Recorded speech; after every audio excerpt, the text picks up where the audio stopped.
So the question is, what I am doing isn't working. So first thing you need to do is look at what isn't working. So make a list and then make a list of what is working. So you can have a whole spectrum of what is going on. All right. Because sometimes people just change random stuff and not realize they're already doing some things that are really good. Right.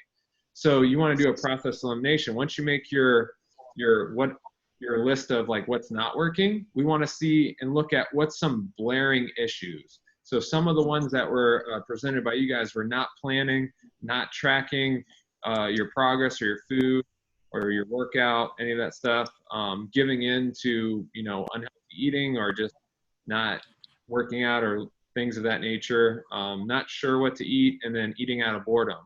So if we look at all of those, what is the one that we can pick that if we change it, it eliminates all the other problems or 75% of the other problems? So if we go ahead and just say, hey, we're going to plan what we're going to eat, do you really need to track your food anymore?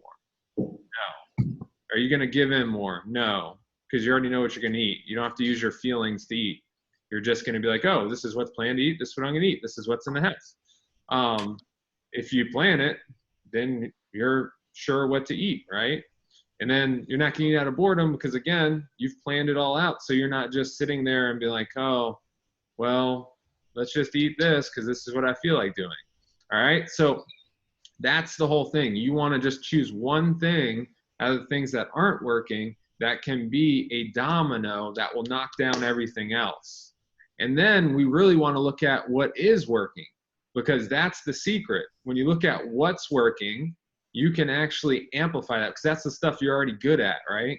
So some of the things that were listed here in this group were like healthy food, plan out my day, working out, being slightly more motivated, right? So which one of those can we magnify that will improve our results the best, right? Or what's the one thing that you're really good at on that list that you do and it's an easy thing for you? How can we do it a little bit better? Because then it's going to make a bigger result. So when things aren't working, you got to look at both sides of it. What can you amplify that you're already doing really well, that you're good at? And then what is the one thing that you can choose out of things that aren't going well for you that could be that domino that knock down all the other problems underneath of it, okay? And that's how you want to really look at yourself when things aren't going the way you want them to